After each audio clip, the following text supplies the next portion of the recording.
This is the AEW Dynamite December 8, 2025 full show results video which takes place at Clarksville, Tennessee's F&M Bank Arena. The show started with a match between Buddy Matthews versus Will Ospreay.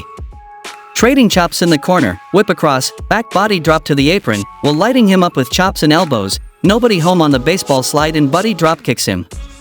Back in to cut off the dive, Ospreay sends him to the floor with a T. Harris, slingshot to the plancha and the aerial assassin is feeling himself. Back inside, Matthews with kicks, drop a knee across his throat, then off the ropes, both men go for crossbody blocks and end up down and out. Jockeying for position, big backbreaker sends Will falling to the floor and Matthews dives on him.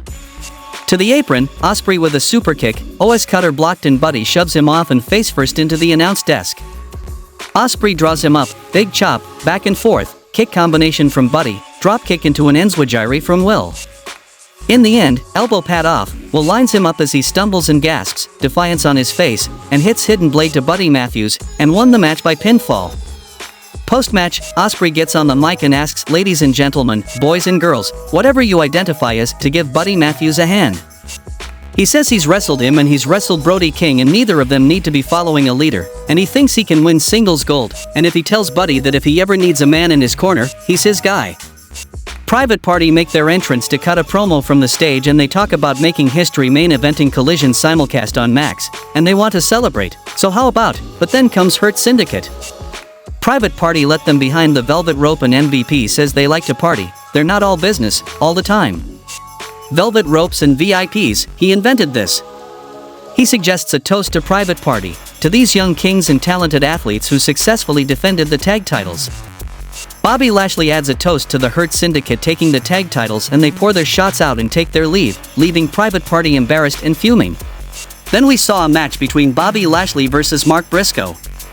Montel Vontavious Porter is on commentary for this one. Mark rolls under, chops and elbows, off the ropes, Bobby catches him with the reverse STO.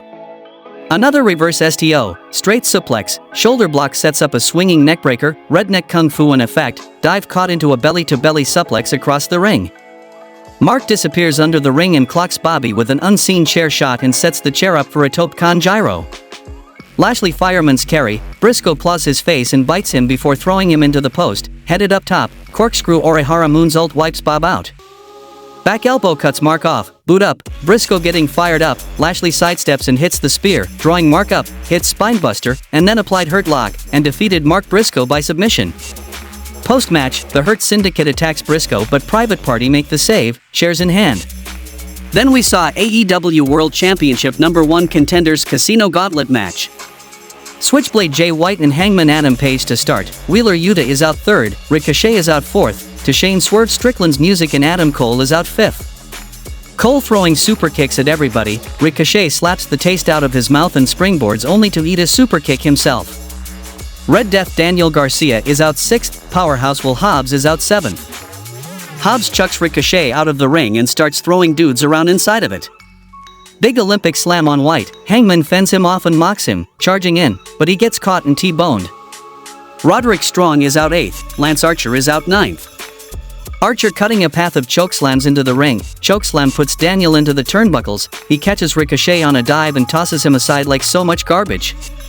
Hobbs also chucks Ricochet around and we got a Haas-off. Snap scoop power slam, Archer pops right up and hits a Bossman slam but Powerhouse is unmoved. Kyle O'Reilly is out 10th, Jeff Jarrett is out 11th. Yuta cuts Jarrett off before he can even get to the ring and brawls him to the back. Undisputed Kingdom get bowled over by Hobbs, Archer clobbers him with a boot and an elbow but Will comes back and clotheslines him to the floor. In the end, Powerhouse Will Hobbs won the match by pinfall with a spinning spinebuster on Kyle O'Reilly. With this victory, Powerhouse Will Hobbs will challenge Jon Moxley next week for the AEW World Championship. Post-match, Hobbs is interviewed and says he's gonna make Jon Moxley his bitch. Jeff Jarrett is interviewed briefly and Maxwell Jacob Friedman interrupts and he calls Ian Riccoboni a Bible-thumping prick and tells him to get out of his ring before introducing himself to Double J. He talks up Jarrett's achievements and says he did some digging and found out he hasn't been quite so honest with everyone, because the contract he signed is for only 1 more year. And that's embarrassing because he doesn't want to retire, but that's all professional wrestling thinks he has left to give. But he's here to offer his help to make Jeff Jarrett champion of the world one more time, a veritable deal with the devil. He extends his hand and Jarrett considers it, asking for the mic and signaling one moment and says MJF was indeed the longest reigning AEW World Champion, but he's still too damn young to understand that you learn a lot more from your failures than you do your successes, and just because you're on top doesn't mean you'll get back again. He calls Max a one-hit wonder and says he knows the road he has to go down, and he's been at rock bottom and he's comfortable at rock bottom, both in this business and in life, and that gives him the opportunity to crawl, scratch, and fight back to the top of the mountain. They both know it, because MJF could have entered the casino gauntlet, but instead he schemed and connived. He's been on top of the mountain 12 times and he's looking for number 13, and what a difference a year makes. It comes down to this, he doesn't need Max, and he ain't buying, you entitled prick. He shoves the mic at MJF and leaves, leaving Friedman's eye twitching.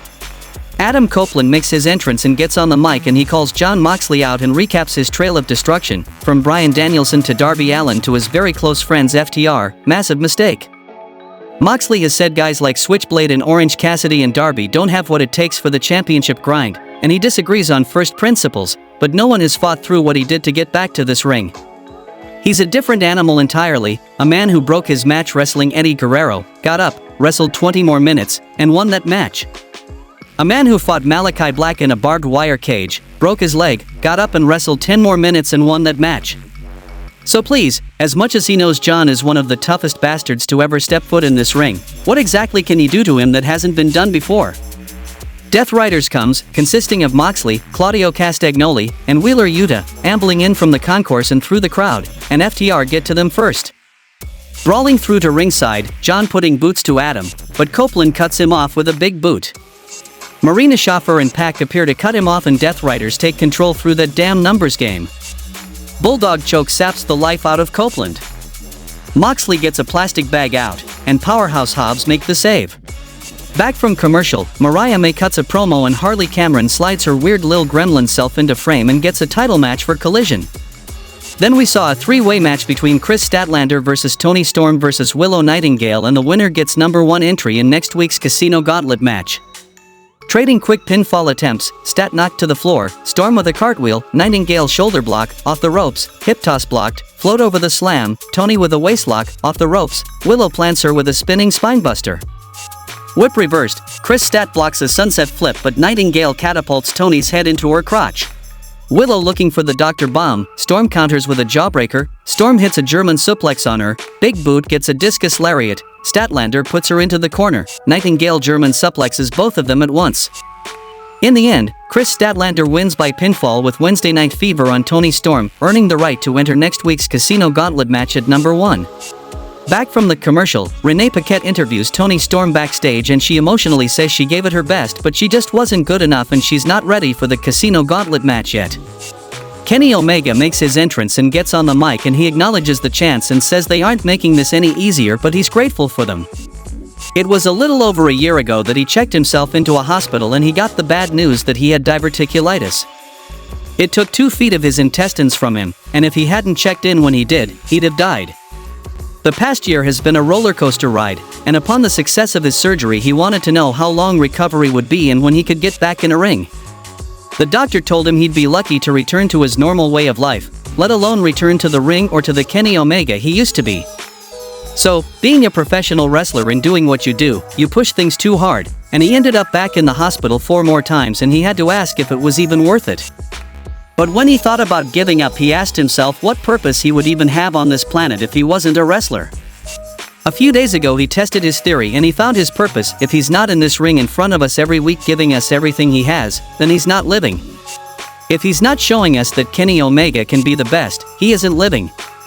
So even though he might not be the same guy, this new version of Kenny Omega, not concerned about money, power, or revenge, he can still prove that he is the. But Don Callis comes, but Kenny goes out to attack Callis, then Kyle Fletcher, Brian Cage, and Lance Archer comes to attack Kenny. Will Ospreay makes the save, chair in hand, and the Callis family boys get run off and Omega and Ospreay square up and have a chat, and the show goes off the air.